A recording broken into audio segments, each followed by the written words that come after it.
very key session in this pavilion, what we called it as biofuels and alternative fuels. And it's a great pleasure for me to have an eminent panelist on the dais, having a lot of experience in this sector where the future energy mix is going to play a crucial role for the developing of smooth transition of energy from say fossil fuel to bio or different synthetic fuels.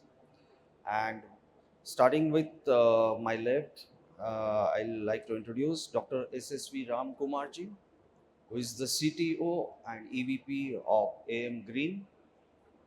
Next to that, Mr. Hiroshi, Senior Manager, JGC Holdings Corporation. Mr. Ishan Rao, Vice President, Commercialization, Syzygy. Mr. Murakami, who is the Program Leader, Toyo Engineering. I think Mayuri yet to come.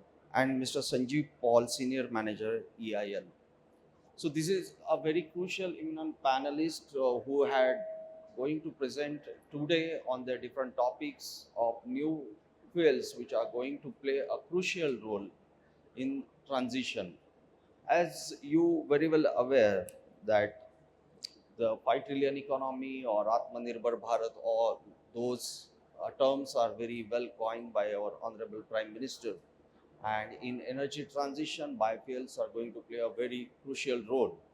Either it's gaseous or liquid or it's EV type of things. But the major challenge is that how the bio is going to play a major contributor into the bioeconomy, where, for example, I am from Praj Industries. We build a lot of technologies on those biomass to different things, cellulosic biomass to different things. And to contribute this, I'll just request SSV sir that when the 85 billion economy was US dollar economy was put and it goes to $115 billion of economy by say another 3 years of span with the CAGR of say roughly 7%. Similar philosophy is happening with the mandates, feedstock, technology and applications. So all those points our eminent panelists are going to describe in their presentation. The flow is that once they present, we'll compile with some remarks and then if time permits, we'll have a question answer on the session. So I'll request SSV sir to brief their topic in detail, and every panelist is having say 15 minutes of time to present. Try to see that more interactions can be happen. All the best. Very good morning to all of you. So as Tushar kindly introduced and mentioned about set the context for this, my presentation is designed around unlocking the full potential of lignocellulosic biomasses. We have been hearing a lot of technologies to convert lignocellulosic biomasses into value-added products, ethanol and other value-added products. But still, the real challenge is that the ethanol which is being produced out of these biomasses is not very cost competitive because of the complex process, very complex structural configuration. So how we can improve the bottom lines of these ventures? That is the main theme of my presentation. So if you see the potential of lignocellulosic biomass to this audience need not be told. There is 228 million tons of biomass that is generated every year in this country. These are not my numbers. These are the numbers of MNRE, out of which 100 million tons are bagasse from the sugarcane industry. Rest of them are all types of agri residues. And if you can successfully convert all these biomasses into various forms of bioenergy, then you can produce 28 gigawatts of power. If you want to convert this biomass into power, 28 gigawatts of power can be produced. Cogeneration, for cogeneration purposes, if you use bagasse, then 14 gigawatts you can use. Ethanol from sugarcane molasses itself, ethanol, it's a great success story. 47,000 kiloliters per day you can put it. Lignocellulosic biomass, around 1100 kiloliters per day ethanol can be produced, and so on and so forth. So the opportunities are infinite. In spite of that, why these second generation ethanol projects are not really taking off in this country? The main reason is the challenge of finances and cost efficiencies. So if you see the second generation process, the generic process is a 3-step process where any kind of biomass will be subjected to some kind of pre-treatment. Somebody call it as digestion, somebody call it as delignification, but the hardest part of the biomass need to be removed in the first stage, that is delignification. Then cellulose will be released out of this biomass. This cellulose will be put to hydrolysis. This hydrolysis is an enzymatic hydrolysis. Then this cellulose will be converted into sugars or glucose, and these sugars will be fermented to produce ethanol. This is the generic process pathway for converting lignocellulosic biomasses into ethanol. So now I would like to introduce the company which I currently represent. Chempolis is a Finland-based technology which is having a patented technology for converting lignocellulosic biomasses into ethanol. AM Green has recently acquired this Finnish company. Now AM Green is going to be the global licensor of this particular technology. And unlike other technology pathways, our technology is organosolved technology. What do you mean by organosolved technology? The biomass in the first stage, the digestion or delignification, will be done using a mixture of organic solvents, mild organic solvents, not acids, not strong alkalis. So by that yardstick, it is totally sulfur free, and also it is environmentally benign to that extent. And one more distinction of this organosolved technology is that you can separate the lignin in its purest form. When I say purest form, it is more than 90% purity of lignin that you can separate, unlike in other processes. And the lignin is totally sulfur free because you are not using any sulfuric acid or any other sulfur containing acids. So this lignin is a very valuable bioresource. Besides ethanol, almost whatever is the percentage of ethanol that one can produce from these biomasses, equal amount of lignin or maybe higher amount of lignin depending on the feedstock, you will get the lignin. And today that lignin is being combusted to generate power, which is a very low value application. So can we use it better? Can we use this lignin better? Can we valorize this lignin better? Can we upgrade this lignin better so that the overall economics, plant economics, can be improved? That is the theme of my presentation. So our technology handled more than 20 types of agri residues and biomasses. You name it, any biomass can be processed by this technology. As Tushar was mentioning, the world's first bamboo to ethanol plant at Assam Biorefinery of 300 KTPA nameplate capacity was inaugurated by Honorable Prime Minister last September 2025. This is world's such first biorefinery which can really convert bamboo. Bamboo is also a lignocellulosic biomass, bamboo to ethanol. And in our process, besides ethanol, we'll also get furfural, we'll also get acetic acid. These are all green products, platform chemicals. Each of them can be traded as it is, or they can be upgraded into further higher value added products. So this is the Assam Biorefinery. The photographs that you are seeing is biorefinery. But my main topic of the presentation is lignin valorization. Ethanol is anyway ethanol. So lignin can be produced by various processes, craft process, organosol process. But if you see on the slide, I have marked the lignin generated out of our process. This lignin is known as organosol lignin. And the distinction is that the structural integrity of this lignin in our process is very well maintained. It is not getting destructed. It's a highly aromatic polycyclic phenolic substrate, and it is totally sulfur free, devoid of sulfur. So it is amenable for many value added applications. What are those applications? I am just going to show you in a minute. So these are the infinite opportunities that lignin can be upgraded into. It can be upgraded into cosmetics. It can be upgraded into advanced carbon materials. It can be upgraded into chemicals, platform chemicals. It can be upgraded into functional fillers and functional material. It can be used in bitumen to make the bitumen green bitumen or biobitumen, and it can also be used in combustion process for generating green power. So I would be discussing only few of the applications for paucity of time. Lignin modified bitumen. My colleague from Praj is also, they also have a technology.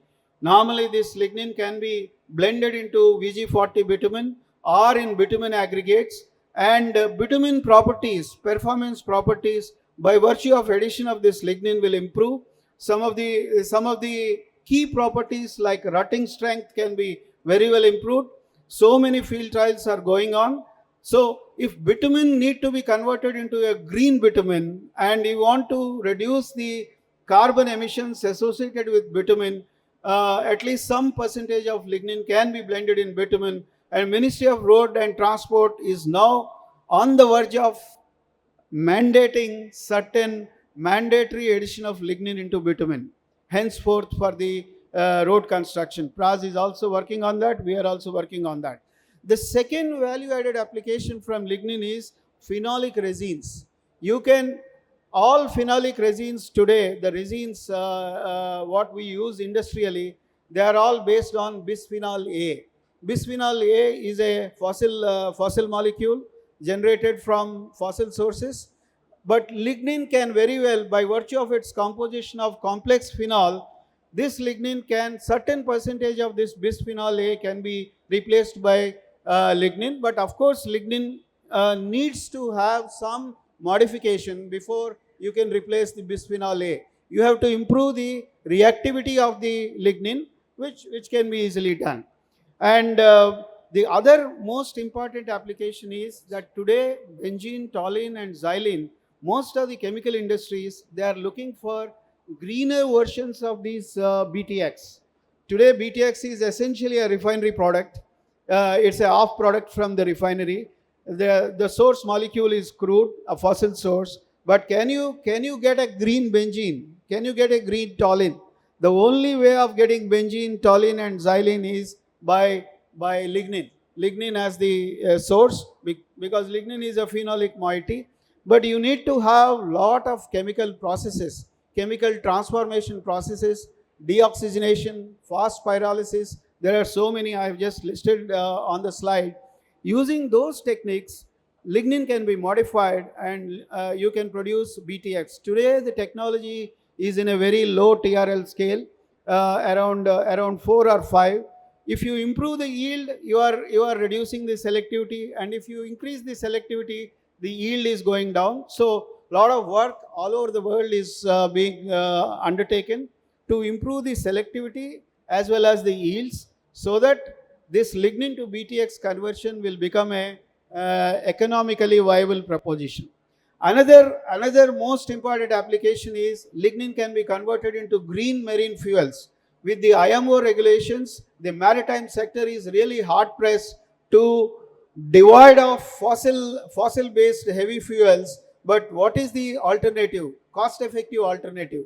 So in Europe and other ECA controlled regions, emission controlled regions of the maritime zones, you need to necessarily reduce your maritime emissions. You need to necessarily reduce the maritime emissions from the fuels. So the only option is that you either blend, you use 100% bio-based marine fuels, or at least you blend certain percentage of bio marine fuels into the fossil fuel, so that at least the minimum reduction which is stipulated by European Union can be achieved. So lignin is one very valuable source which can be easily converted into marine fuel. It can be both for drop-in fuel application as well as 100% marine fuel application when blended with green methanol or green ethanol. So this is a very upcoming application for lignin, and lignin can be also converted into carbon materials, carbon fiber, the sodium-ion battery, whatever is the carbon material, activated carbon, green carbon that is required for sodium-ion battery, which is the next big thing in the battery chemistry zone, that can be very well catered by the carbon material produced from the lignin. A lot of people are working. My company is also working on this particular application, and this is going to be a very value-added application. And if you don't want to produce ethanol, if 2G ethanol is not your cup of tea, then using our process, you need not go all the way up to ethanol. Any lignocellulosic biomass, you do only the first step of delignification, and you can produce dissolving pulp or the cellulose. And this cellulose can be used for textile industry, for making viscose fibers or lyocell fibers, so that the overall carbon emissions of the textile industry can also be reduced, and the starting material can be agri residue. A lot of work is going on to convert lignocellulosic biomasses into fibers. So to conclude my presentation, what I want to say, there is a distinguished differentiated technology to tackle the lignocellulosic biomasses to ethanol and various other value-added products. The 2G technology pathway, if the cost efficiency need to be improved, you should not concentrate only on ethanol, and you need to concentrate on valorizing some of the very valuable bioresources that are generated out of this second generation ethanol pathway. Lignin is one very such precious bioresource which can be valorized and upgraded, so that your overall economics of 2G ethanol plants, second generation ethanol plants. Actually, second generation is a misnomer. And in European Union, people now talk about carbon intensity. So low carbon intensity ethanol plants economics can be improved by valorizing the byproducts, so that overall plant economics will be improved. I think that is the key message that I would like to give to the audience. And a lot of players are working, and our new company, AM Green Biofuel Division, which is Chempolis based, is also working on all these applications. Thank you very much. Thank you very much, sir. It's really a byproduct valorization. Next presentation from the panel, Mr. Hiroshi. He's a senior manager, JGC Holdings. Yeah, good morning, everyone. Uh, Thank you for attending this session. My name is Hiroshi Kawamura from JGC Corporation. Today, I would like to present the result of feasibility study on the production of stuff from agriculture residues, a supply chain-based approach. So I will also explain the background and outline the key findings for this project. So let's get started. First of all, let us briefly explain JGC Corporation. JGC Corporation is the global engineering company who operates various sectors. So as you can see from the slide, our sectors have mainly three fields. The first one is the energy solution. We constructed large-scale facilities such as the refinery, chemical, and LNG. And the second sector is decarbonization field. We support clients for their plan to the net zero plan and the decarbonization field. The third one is the advanced technology solution. So with the rapid growth of the demand from the data centers, we support the client to build the data centers. So JGC have been building the project, more than 20,000 projects in more than 80 countries. Next, let me briefly explain JGC India EPC Private Limited. So that we have established JGC India back in 2023 in Chennai. And then we have three main purposes of the establishment. The first one is to expand EPC project execution for JGC. And second one is not only oil and gas conventional field, they support decarbonization and the data center sectors. And I have also the vision to be an EPC operations center from India. And as you can see from the photos, we have two offices in Mumbai, has around 40 staff, including IT staff. Then our main office is in Chennai, more than 500 staff are working there. So let's start with our main part of the presentation. So for the feasibility studies, this is our index of the presentation. First, start with the background, then outline of the feasibility study and outcome. And lastly, we'd like to explain how this experience is relevant to the India. So I will explain the exploring EPC as a source of stuff in this slide. So EFV is a primary residue sources in palm oil refinery. EFV is a fibrous residue after extracting the oil from fresh fruit bunches.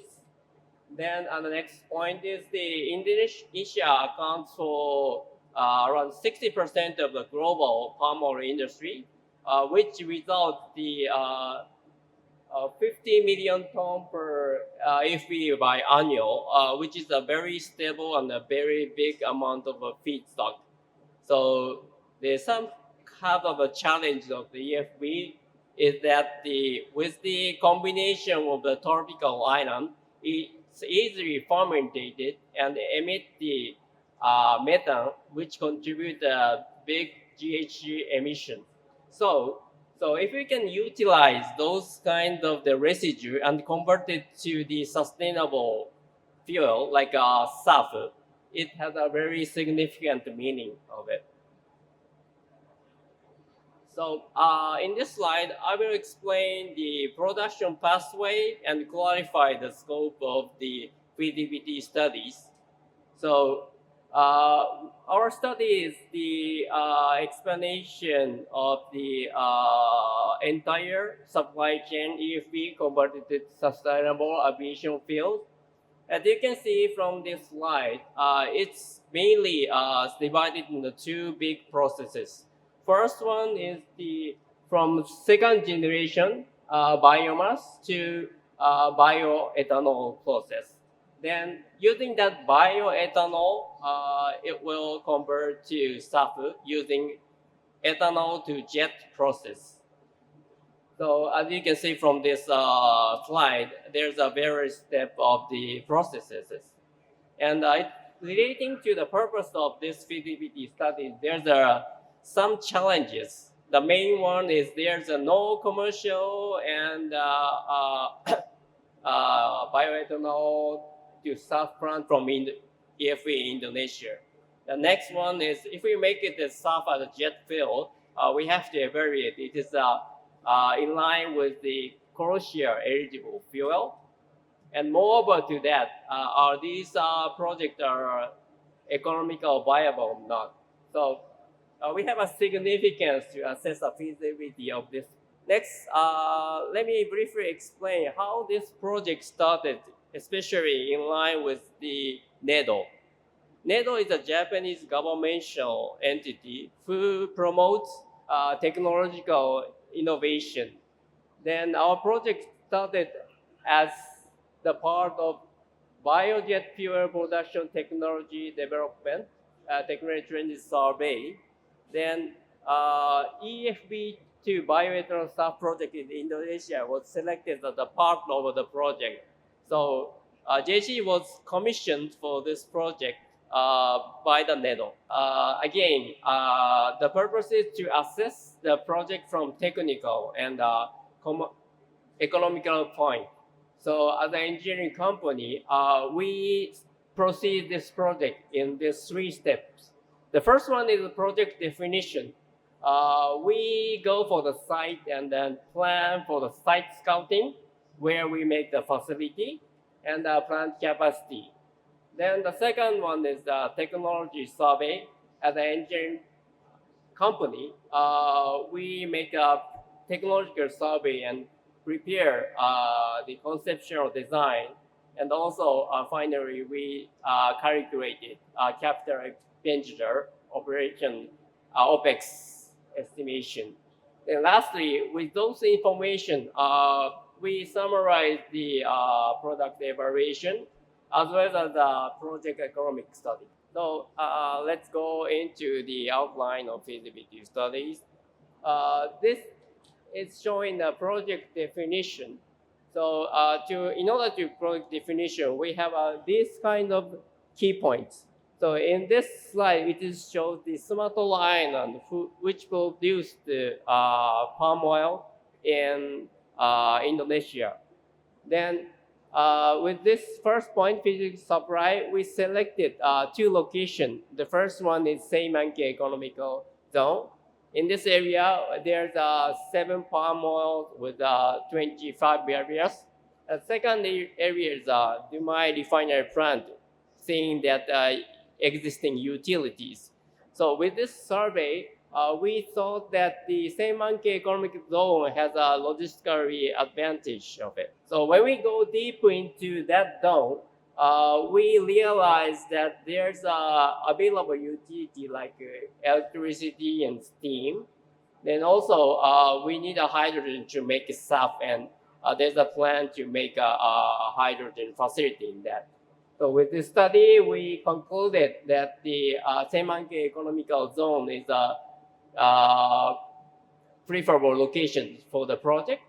Then with that study, we set up the EFE stock capacity 400,000 tons per year, then ethanol production 80,000 tons, and SAF production 45,000 tons per year. Okay, so let's move on to technology survey. So we first study the licensor study and see the pros and cons of each study for the process. And as an engineering company, based on our knowledge and know-how, we prepared a conceptual study and design plan. I will show you the next slide. Then after that, we make the plant optimization. Like you can see from here, there's a big process. We can, for example, use the excessive yield into the different location. And after that, with this optimized condition, we get capex and opex estimation. Yeah, here it is a result of the conceptual design information. So we prepare this kind of the basic engineering information, and this shows the example of the plot plan. And left-hand side, there is the map of the Seimanke Economic Zone, and we prepared a plot plan based on that location. Okay, so this is a result of capital expenditure and OPEX. So we prepared CAPEX in the details of AAC class 4 estimation, and the front total is around $565 million US dollar. While OPEX, we calculated feedstock until utility and operational maintenance costs. So it's around $80 million US dollar per year. Okay, so with those information, finally we proceed with the business case study. The first one is the product evaluation. We summarize the checkpoint to be eligible as a CEF, and also we calculated GHG emission and resulted that it's in compliance with the CEF requirements. And finally, we make a project economic study by assuming the planned off-taker and also the procurement from EFB. I will show you in the next slide the result. Okay, so this is a project execution result study result. So we make two cases scenario. First one is a basic scenario. We set the SAF prices around 2.8 US dollar per liter, which is a range of the E2J pathway of the neat SAF. So sorry, I forget to explain. But the our facility, so we procure EMB, then make it the SAF and sell the neat SAF over there. This is the plan of the scope. And for the target scenario, we so 2.8, and it result the IRR is less than 10%, and the moreover NPV is a negative. So far it's not economical feasible for the plants. But we may consider the target scenario, which is around 1.3 times higher price the unit later price. The IRR is 15%.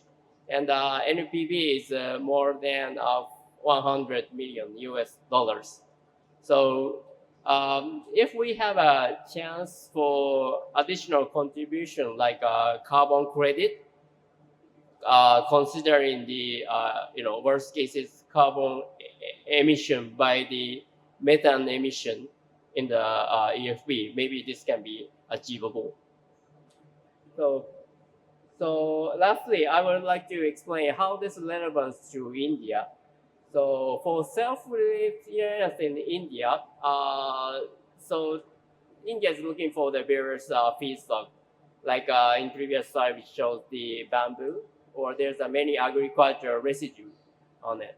So similar to EFT self-study, we can support like a CAPEX, OPEX, estimation, GHG, calculation, compliance, EU commercial regulation. In addition to that, we can support business development in Japanese market. Like we can support India produced stuff to export to Japan. So I'm very happy to contribute this kind of plan. You can show over here. Konnichiwa, India. Namaste, Japan. Okay. Thank you very much for today. Yeah, thanks. Thank you very much. Now I'll request Ishan to please present your technical inputs. Good morning, everyone. Once upon a time, there was a company that changed the face of SAF production in India. We believe we will be that company which will enable India being the global export power for SAF. And how that will happen is by a valorization of the indigenous biogas into the sustainable aviation fuel. I'll progress this through the most important piece, where is there a market? We'll talk about the market, I'll talk about the technology, and then how the project economics exactly works out. The market is there. Follow the money. The mandates that exist, several of these countries, especially driven by UK and European mandates. It's been very clear to us. If you look at the unsubsidized SAF costs today, jet fuel trades around $850 per ton, HEFA around $2,500 per ton, and then eSAF, Refinbo SAF trades around $6,000 per ton. What is very clear to us as a company is, driven by the mandates, the supply is going to fall short of what the demand curve is asking for. If you look at the project pipelines, FIDs, constructions, and announced dates, we believe we have a unique opportunity to fulfill that gap. How is Syzygy's NovaSAF platform solving for it? We have a very unique technology where what we've done is we have taken the raw biogas raw biogas, by the way, not CBG, not RNG, a combination of methane and carbon dioxide. In a single step, we reform that into synthetic gas. We take that synthetic gas, combine it with the gas to liquid technology of Fischer-Tropsch, and then final step, it gets upgraded into sustainable aviation fuel. What have we done on the technology readiness part? We are already accredited by the third party on the ISCC certification of this portion of having biosaf as well as the Refinbo SAF as a product of our technology.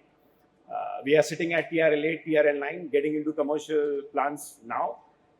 We've already done successful field trials, and we have our own demonstration plant in Houston that you all are free to visit. Now, the most important part, market sure, signal sure, but are there any customers?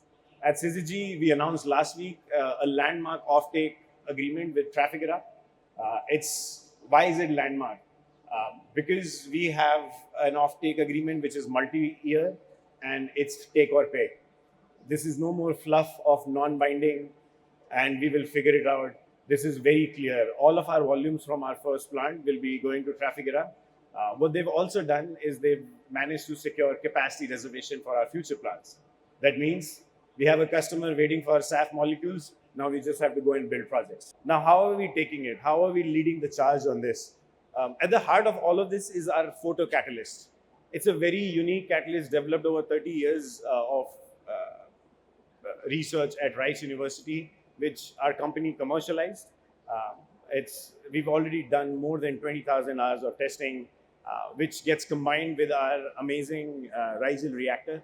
It's a photocatalytic reactor. If you're aware of photosynthesis, it is probably the world's most abundant chemical reaction. Also the world's most inefficient reaction, where photons from sunlight combined with chlorophyll take carbon dioxide and plant leaf is the reactor. Now what Syzygy as a company has done is combine the world's most powerful photocatalyst with the world's most efficient photoreactor.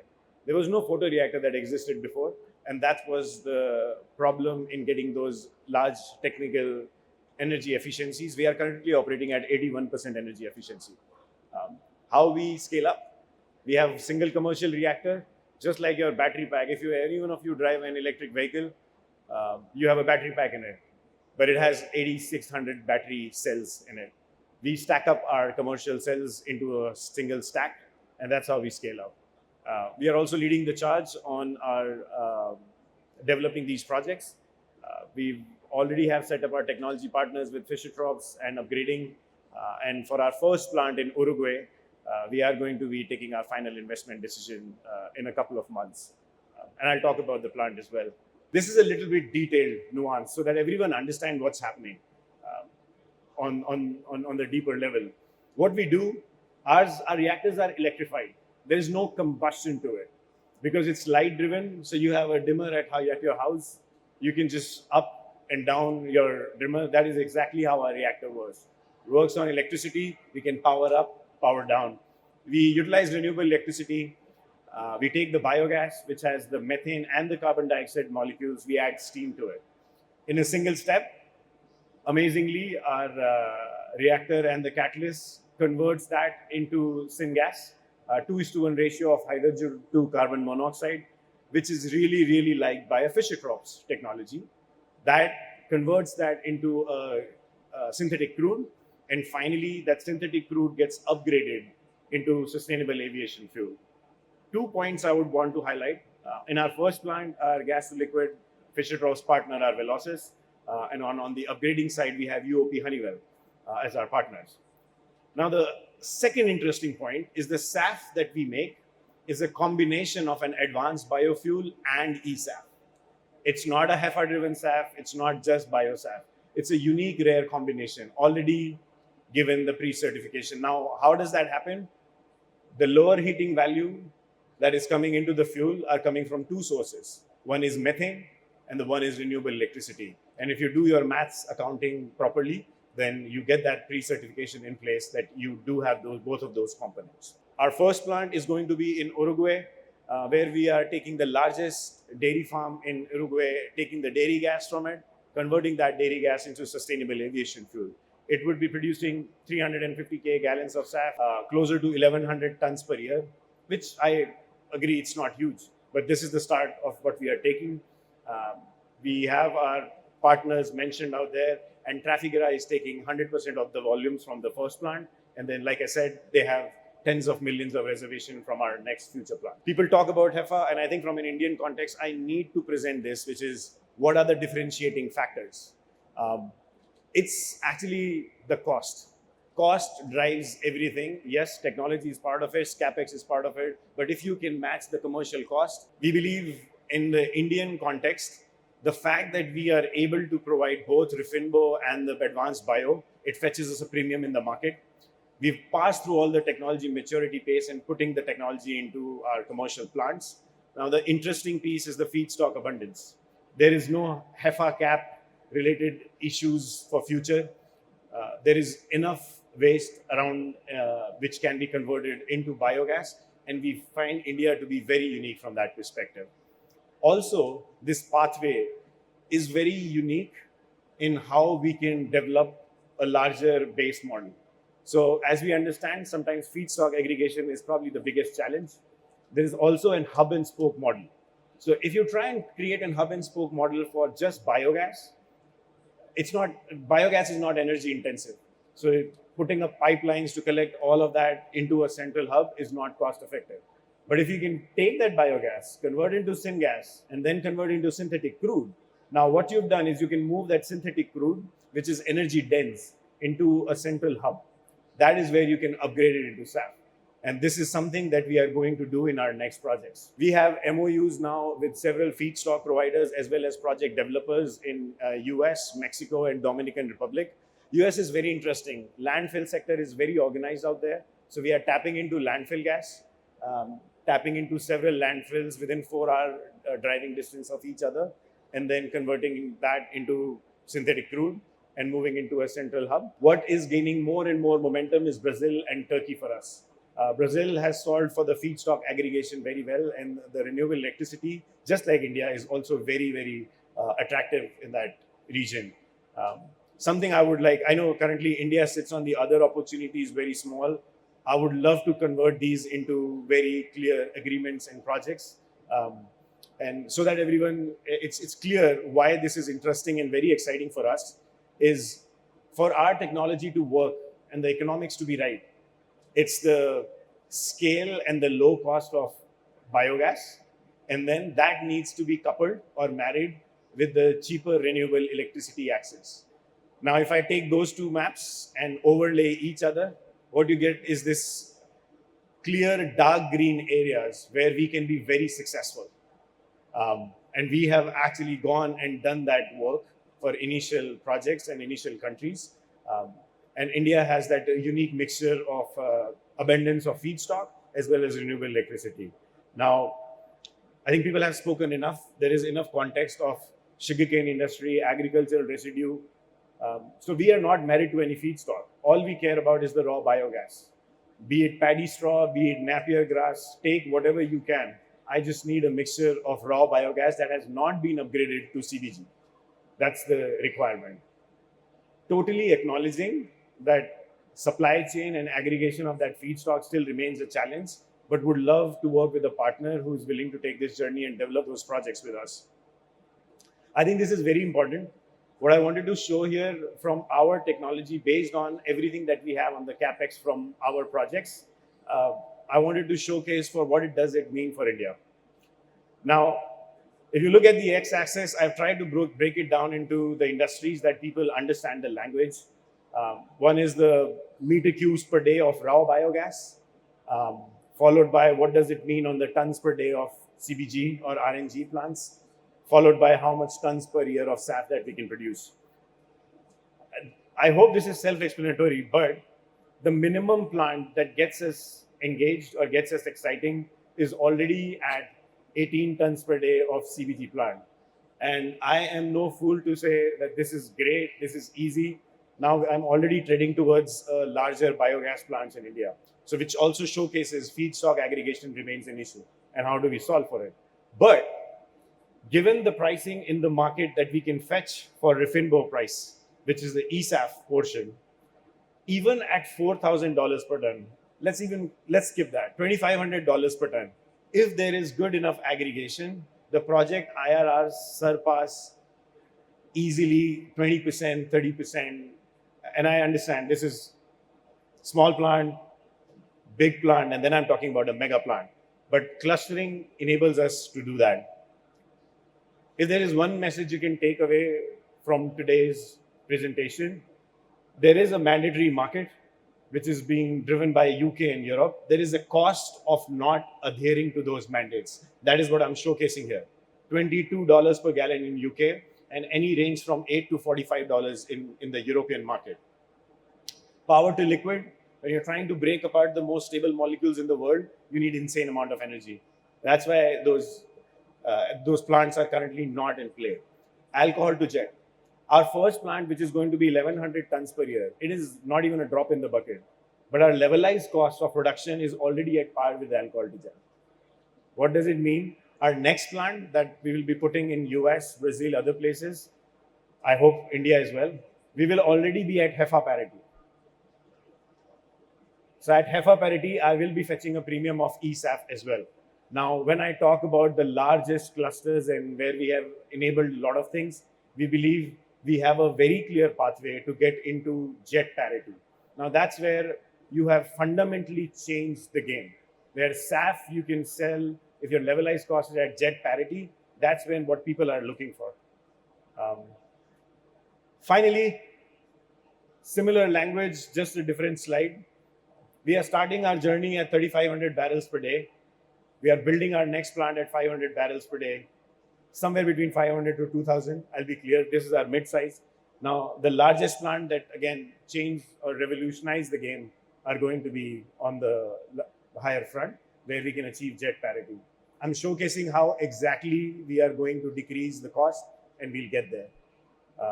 I know there are feasibility studies discussions, but we are doing it on the ground and would love to partner with folks.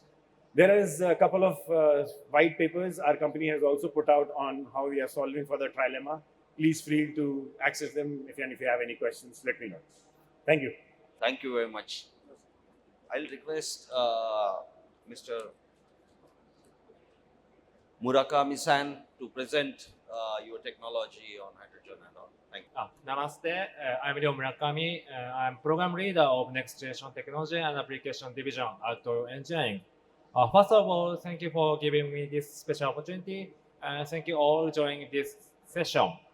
I'm so honored to have presentation about our G-methanol and superhydrate, which can reduce significantly GHG emission from e-methanol production. These are today's content, so we will start from introduction, and after that, we will deep dive into our technology, G-methanol and superhydrate. And finally, I will explain about this integration of two technologies.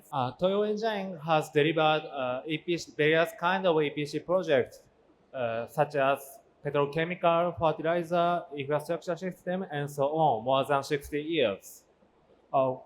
We have a global EPC hub in 11 countries to deliver high-quality services to all over the world. And Toyo India is one of the biggest EPC hubs, and they have more than 2,000 employees and capable of full EPC execution. Our most recent update is OFS. OFS was established for strengthen our FPSO business, and we established office in Singapore, Malaysia, and Bangalore in India. Toyo Engineering has been developing our green technology since 2020 toward 2030. We focus on three areas: SAF, green methanol, green ammonia, including ammonia cracking. We have demonstrated our G-methanol technology with NTPC in India here. So next goal, our goal is implement it to commercialized scale. So Toyo provides methanol production technology that handle a wide range of feedstock, such as natural gas, biomass, and CO2 and hydrogen. We offer entire process from feedstock reforming to production purification. In metal synthesis, we utilize our proven technology, MRXZ and MRZ nano reactor. For distillation section, we offer both conventional distillation and advanced distillation technology superhydraulic, which can reduce energy consumption significantly. Today, I will focus on G-methanol and our superhydraulic. Okay, from now I will explain about G-methanol. G-methanol is our proprietary e-methanol production technology. E-methanol is produced from hydrogen generated by water electrolysis with renewable energy, and carbon dioxide, which is captured from various exhaust sources. And so in methanol synthesis section, we utilize our MRZ reactor. MRZ reactor is designed to maintain an ideal temperature profile through multi-stage cooling and radial flow. It can reduce its catalyst requirements significantly and keep pressure drop very low. So please refer figure on the left. So feed gas enters from the top of the reactor and it is distributed to outward of the shell side. And then feed gas flow radially inward towards the center pipe. In the shell side, catalyst is loaded, and then feed gas react while generating reaction heat. To control temperature, cooling bayonet tube are installed throughout the catalyst bed. And then cooling tube circulate boiler feed water, absorb reaction heat, and generate steam. Steam is effectively can utilize inside of process. Please refer to the figure in the center and on the right. Feed gas undergo repeated cycle of reaction and cooling. Thanks to this multi-stage cooling mechanism, so feed gas can follow very closely to maximum reaction rate line, enhancing overall reaction efficiency. Toyo has been developing our methanol technology since 1985, and today we have delivered our reactor with capacity up to 3,000 tons per day. And based on this long experience, we optimize our technology to green methanol, which using hydrogen and carbon dioxide as feedstock. So we demonstrated with NTPC this technology in India. And so last June, NTPC announced that they successfully produced first production of methanol from carbon dioxide and hydrogen. This is a big milestone in India and globally.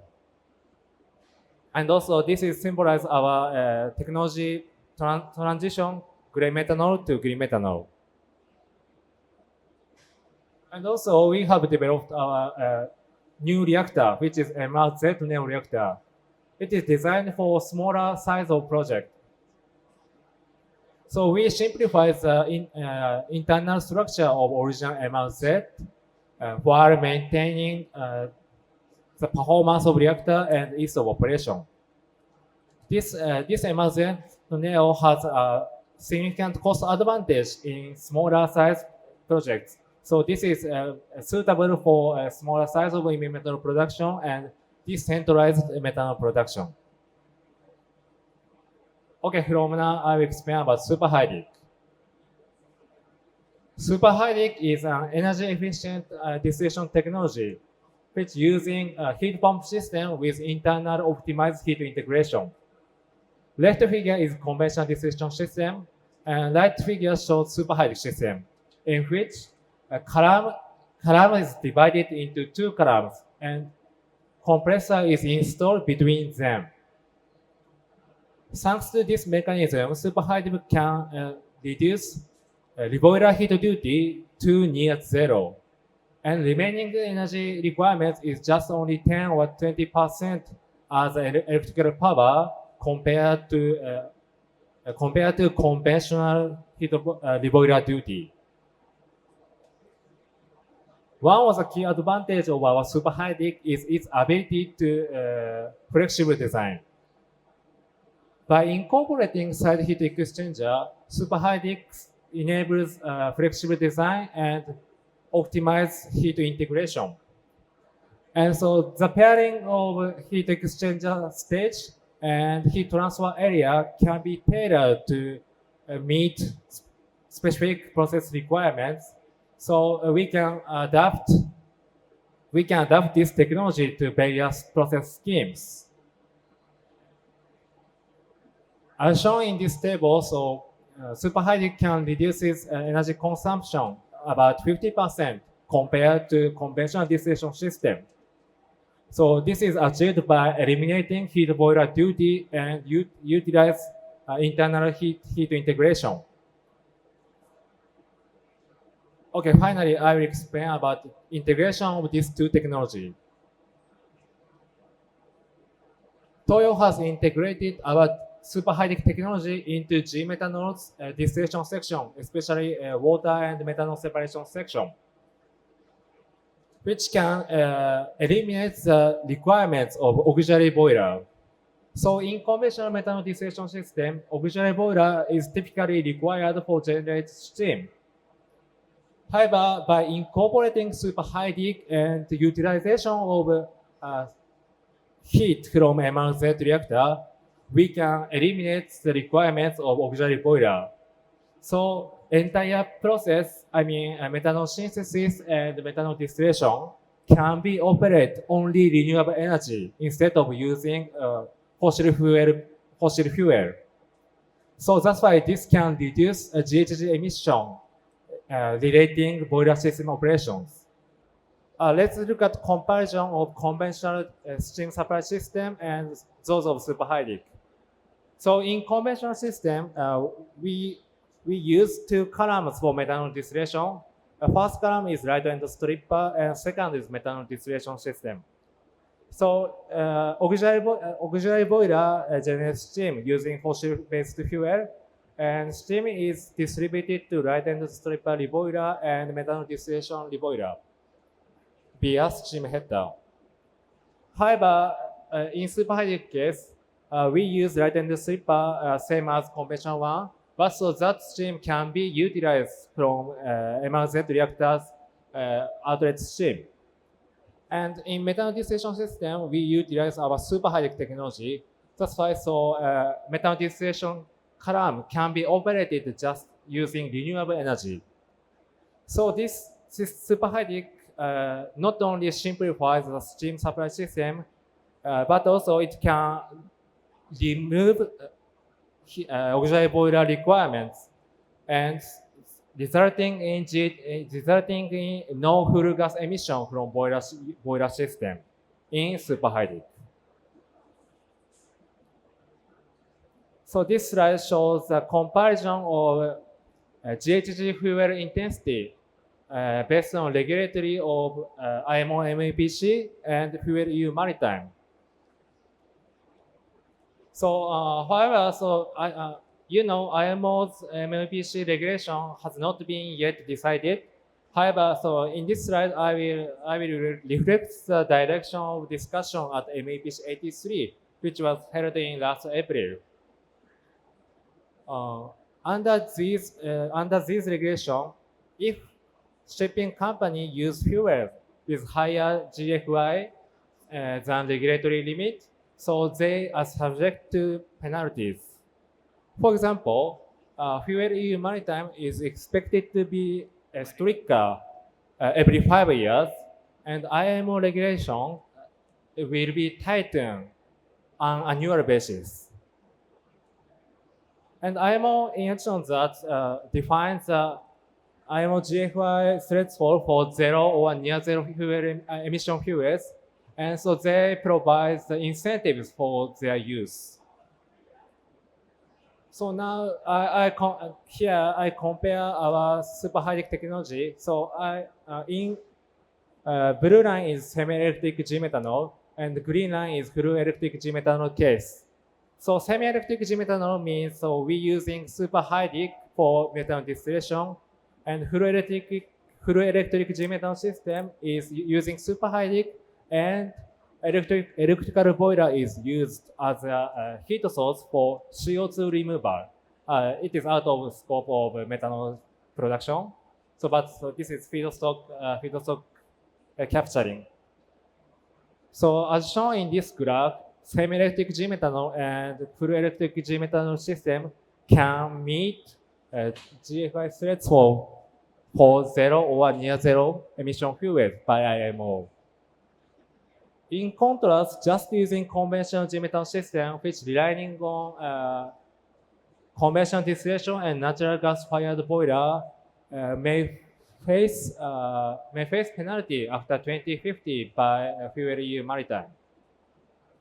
So that's why incorporating our superhydraulic and also electrified system can be well positioned using e-methanol as a maritime fuel. Finally, so I would like to introduce comparison of levelized cost of methanol. So left bar chart is conventional one and right one is superhydraulic case. So if using superhydraulic, LCOM is about 4% higher than conventional one. However, conventional case may face fuel EU maritime penalty, while superhydraulic case can be provided incentives. So this means superhydraulic case can be lower than expected LCOM in future. Okay, so conclusion. So given the time limited, so I would like to highlight two takeaways in this slide. So Toyo's G-methanol is a proven technology, and already we have demonstrated in India with NTPC. And also, and second point is superhydraulic. We incorporating superhydraulic technology into our G-methanol technology, so which can reduce its significantly GHG emissions. So it is very carbon-friendly technology. Yeah. Yeah. Thank you for your kind attention. Thank you very much. Now I'll request Mayu ma'am to be present for your technical stuff. Hi, wish you all a very happy new year. It's a real privilege to be before you presenting my topic, providing solution using environment-friendly clean fuels. This has been co-authored along with Mr. Marco Carta of RINA Consulting.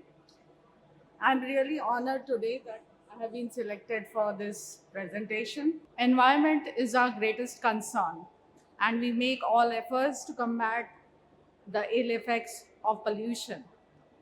So, therefore, in light of that, our focus is towards methane. Basically, it is a natural gas which is comprising maximum methane on it. And basically why it is important is because it is a cleaner, convenient, as well as a cheaper fuel. Why it is cleaner? Because of course it reduces the emissions like NOx, CO2 and SO2. So even the particulate matter is supposed to be reduced by this. Hence it is a cleaner. Convenient because now we have in India, we have signed agreements, long-term agreements with people like ADNOC, other companies like ADNOC and all, who are basically suppliers of LNG. So therefore, the availability is assured, and therefore this is a convenient fuel which will be available in near future.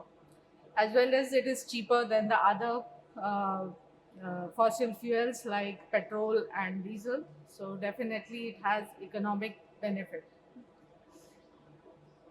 Well, we are in an era of automotive market transformation, and when more and more CNG vehicles are being available. And this transformation of CNG vehicles started with the launch of Innova CNG by Toyota, and Maruti Suzuki launched Alto CNG. So these have been like the transformation companies who have made CNG vehicles available for the people. In my presentation, basically, I'll cover the various aspects of compressed natural gas as an alternative fuel, like technical foundation of LNG, cylinder transport, which is important nowadays, exploring the critical thermodynamic phenomena. It is mainly known as the Joule-Thomson effect. For chemical engineers, it is like the JT effect. That is the normal jargon which is used. And main emphasis was to develop basically a robust engineering solution to meet both environment objectives and operational efficiency requirements. We all know that world population is increasing very rapidly. In 2026 mid, it is supposed to cross almost 8.3 billion, and so is the economy that is rapidly growing. So our main target is basically towards meeting this rapidly growing economy. And I'm proud that India is going to take up third number position in the near future. So with this, I would like to give a global CNG vehicle adoption that has happened. Almost 15 million vehicles today are running on CNG, and Asia Pacific is dominating by 60%, followed by South America by 25%, which is in second position. So if we see the glimpses of global energy transition, it has not been today that CNG is adopted. It is since 1930 and 40 that Italy was utilizing CNG as a fuel during the World War II. And India has adopted CNG in 90s. Basically, 92 was the time when CNG station was first started in India. And it is not long that almost 18,000 CNG stations will be set up, and that is the target for 2034. So it's not long when there are a lot of CNG availability that will be there. So giving you a small perspective of how Indian scenario is, we are into power, refinery, city gas distribution. So methane is a very important commodity, and natural gas, which is having methane as the main component, is utilized in all these sectors. However, CGD, if you see, it is going to have a jump by 2040. Almost 40% will be contributed towards the city gas distribution. So all the more need is there for transportation to be more effective for this.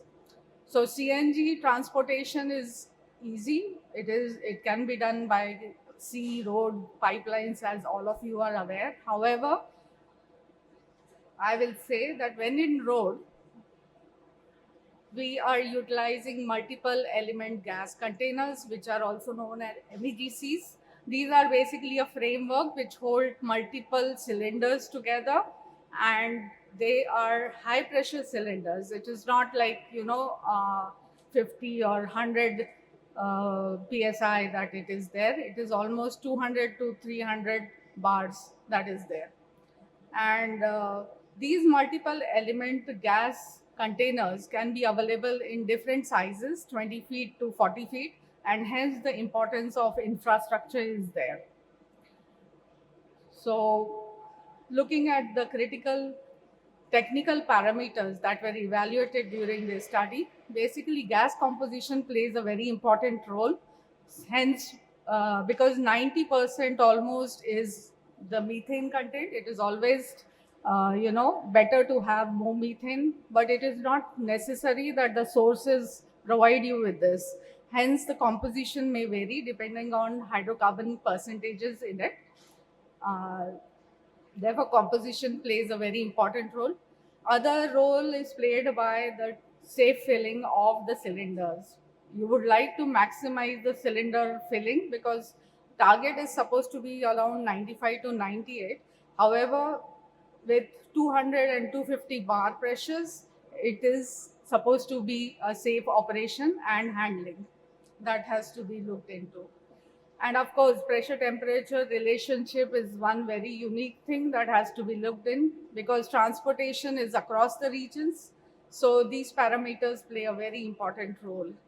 Basically, impurities also give a lot of challenges in the because presence of impurities, especially like moisture, can lead to hydrate formation, and these can lead further to blockages of walls and pipelines. So make your life a mess basically. So impurities need to be removed, especially moisture. Other impurities such as H2S, carbon dioxide, as well as nitrogen have different roles to play. Like H2S, everyone knows that it's a corrosive commodity and it can cause a lot of pipeline failures and cylinder failures. Whereas CO2, it reduces the heating value, and nitrogen is reducing the energy density. Although nitrogen is always debatable, sometimes for maintaining a warp index requirement, nitrogen is preferred.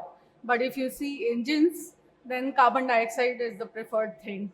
So there's always a debate going on, and a lot of studies are available for that matter. So environment factors add another layer of complexity, because cylinder filled in a hot environment is filled to a lower extent compared to those filled in the cold environment. So this is just like a snapshot, the same thing I have been talking about, because there are challenges not only in operational as well as impurities pose a lot of challenges for CNG transportation. Looking at the cylinders, there are various types of cylinders that are available. Type 1 is the simplest form, which is all metal, basically steel, aluminum. It may be available. It is more cheaper. As you go on the increase on the type 2 and 3, they are more complex. They have like composites. Some are lined with polymers. Like for example, type 4 is the most costliest available today, and it is lined with polymers. It is preferred, but the handling becomes a very big challenge when it comes to this type of cylinder. And of course, selection criteria is multifaceted, like material durability has to be seen, cost effectiveness has to be seen, and of course, the safety standards have to be maintained.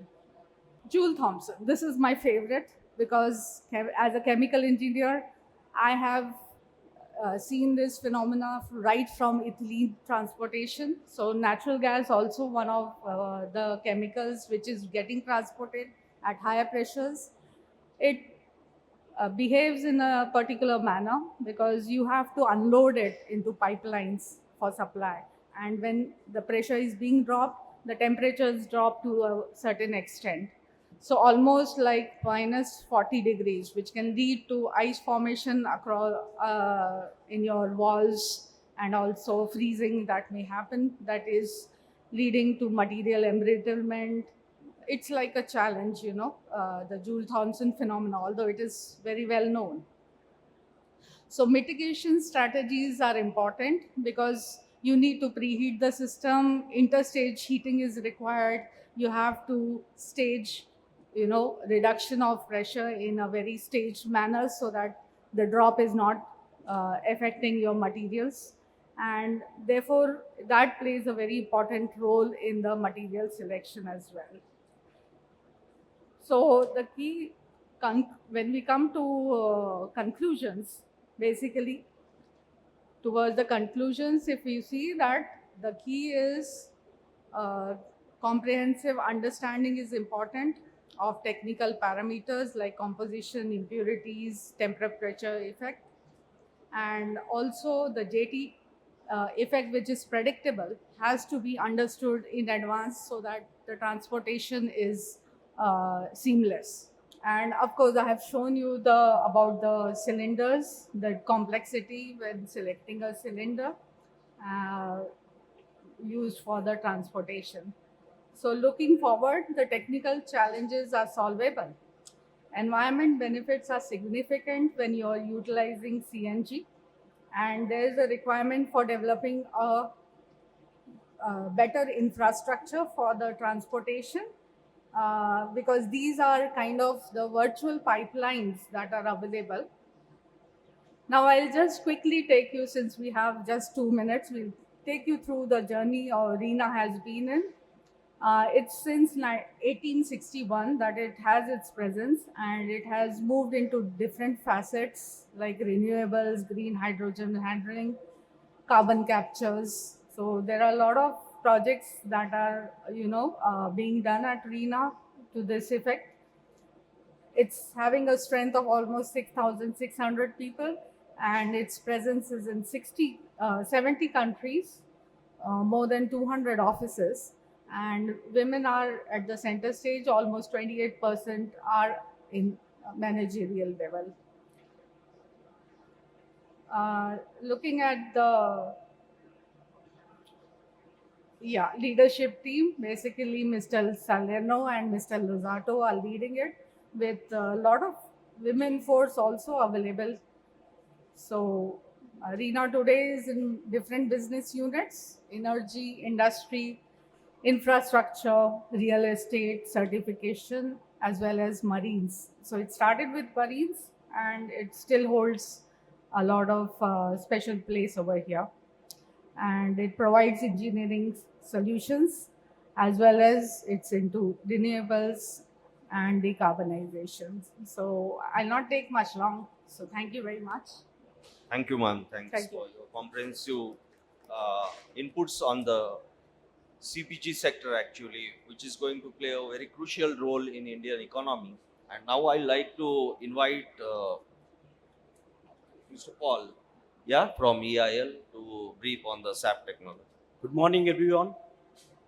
It is a pleasure to present our work here at IEW, a platform that truly supports India's commitment towards energy transition and indigenous innovation.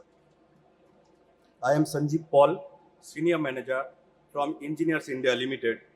Today, I'll be speaking on our indigenously developed sustainable aviation fuel production technology to decarbonize the aviation sector. Keeping time constraints in mind, I'll quickly cover the following contents to picturize our technology. Before I go to the background and innovation, let's set up a context of this part. I think it's well known to everyone.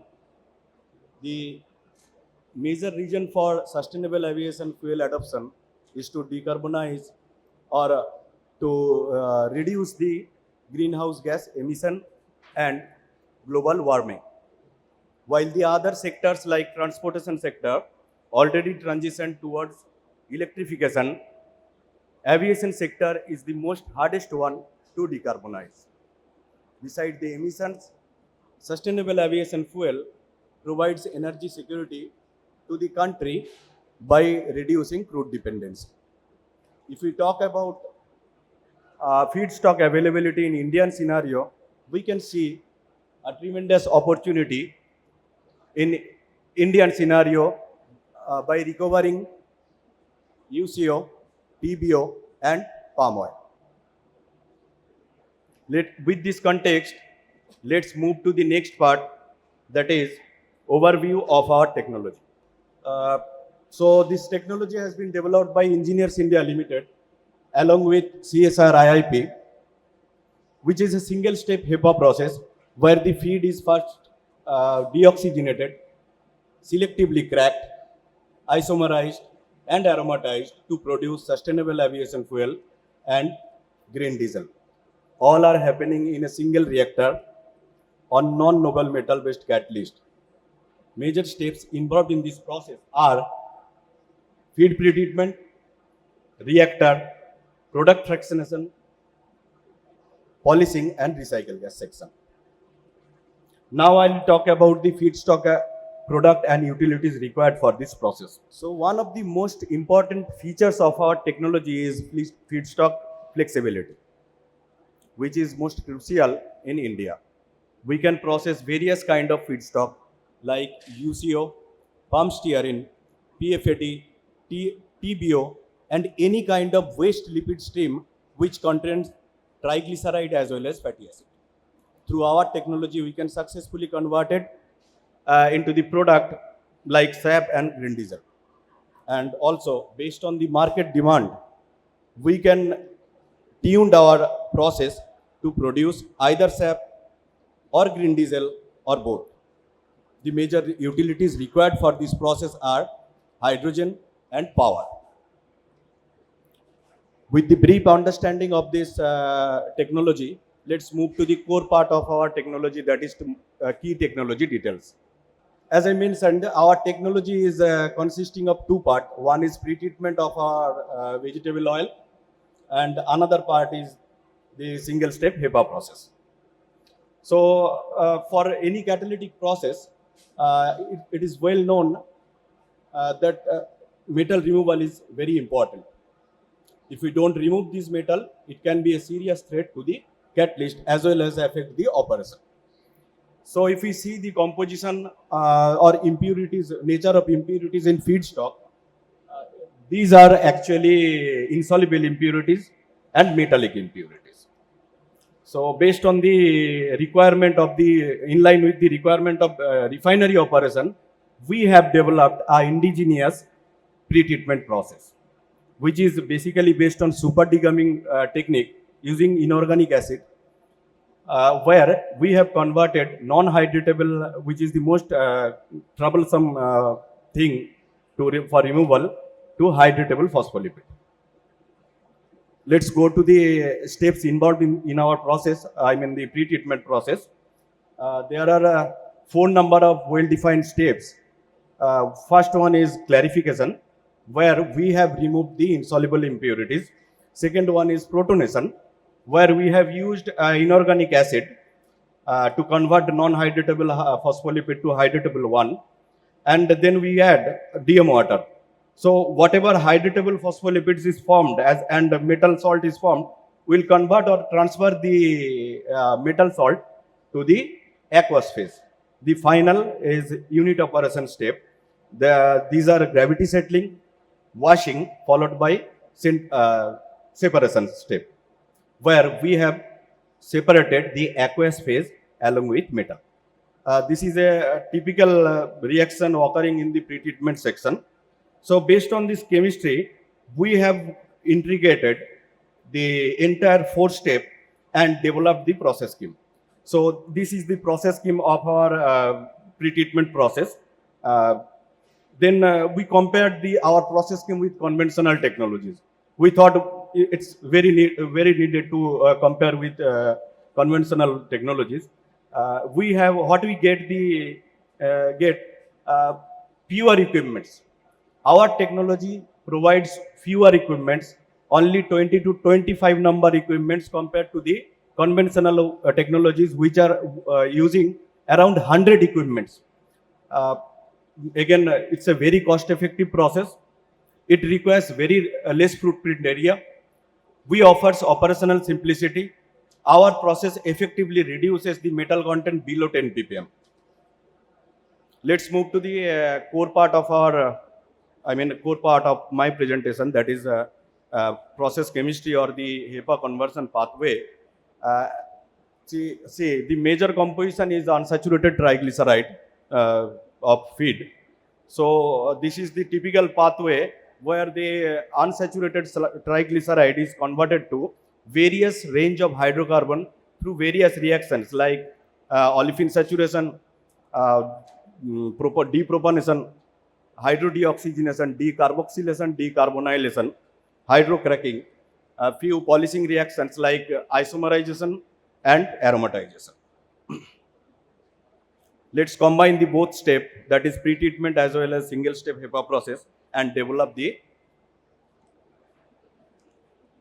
complete process scheme, where inedible oil is fed to the pre-treatment section after removal of insoluble impurities and metallic impurities fed to the preheat and reactor section, and then send it to a separator part where vapor liquid separates after desired reactions, as I mentioned earlier.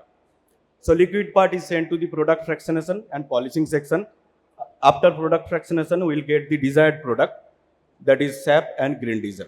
The gaseous part sent back to the reactor section after purification, the makeup hydrogen is provided to compensate the hydrogen consumption. Again, if we tune the unit based on market demand, the green diesel may be recycled back to the reactor for production of pure SAF. Let's move to the next part, that is technology timeline. See, this slide is prepared to show the maturity of this technology. In 2008, when the entire concept has been conceptualized at CSR IIP, and then in 2012, CSR IIP has demonstrated the single-step HEPA process, and since then we have produced 10,000 liter of sustainable aviation fuel and supplied to Indian Air Force. See, both SAF as well as green diesel meeting the Indian standard specification. By 2023, we have completed pre-feasibility study as well as basic engineering and detailed feasibility study for one of our refinery, Indian refinery, MRPL. Then in 2024, we have concluded the development of pre-treatment process and successfully demonstrated through laboratory experimentation at MRPL with promising result less than 10 ppm metal content in feed. Now in 2026, we are implementing the same process at MRPL. This shows the steady progress of concept to the deployment to commercial deployment. Not only demonstrated at pilot scale, but our SAF has proven itself in skies, both in military flight as well as civilian flight. Here you can see a few actual images of bench scale setup and pilot scale setup, where various feeds are already processed either in individually or in blended combination. Here you can see the actual images of site images, which showing the commercial deployment of our unit at MRPL. I think differentiator of our technology is already clear, but just to highlight, this is an indigenous process using key indigenous technology components, low NCA compared to the other SAF production route. Our technology provides high aromatic content in SAF, which makes the complete replacement in near future of conventional ATF. It provides energy security to country by reducing crude dependency. The last but not the least, the main differentiator is our pre-treatment process. Now it's time to conclude. As we have seen, sustainable aviation fuel is not just a cleaner alternative. It provides a transformative solution in aviation sector. Our technology is not only technically sound, but also aligned with India's various sustainability goals as well as security. Our technology, our indigenously developed pretreatment technology delivers unmatched cost saving, dramatically lower footprint. Through our indigenously developed technology, we can make aviation sustainable, affordable, and future ready. Sustainable aviation fuel now no longer a distant version. It is ready, real, and achievable. Thank you for your kind attention. Thanks, Mr. I'd like to thank CSR IIP, the co-author of this presentation, Mr. Faruqi and Dr. Faruqi and Dr. Anil Kumar Sinha. Also, would like to thank our other team member from Engineers India Limited, Mr. Akshay Kumar Khandelwal and Mr. Subhimal Jana. And special thanks to Mr. Ravikant Gupta, who is our SGL, and our HOD, Mr. Anil Kumar, for their continuous support. Thank you. Thank you very much. Thanks, Mr. Paul, for your IFA technology, indigenous IFA technology presentation. Due to short of time, I would like to conclude this session with the remarks that thanks audience for listening very patiently and a good number with all technocrats here. Thank you very much.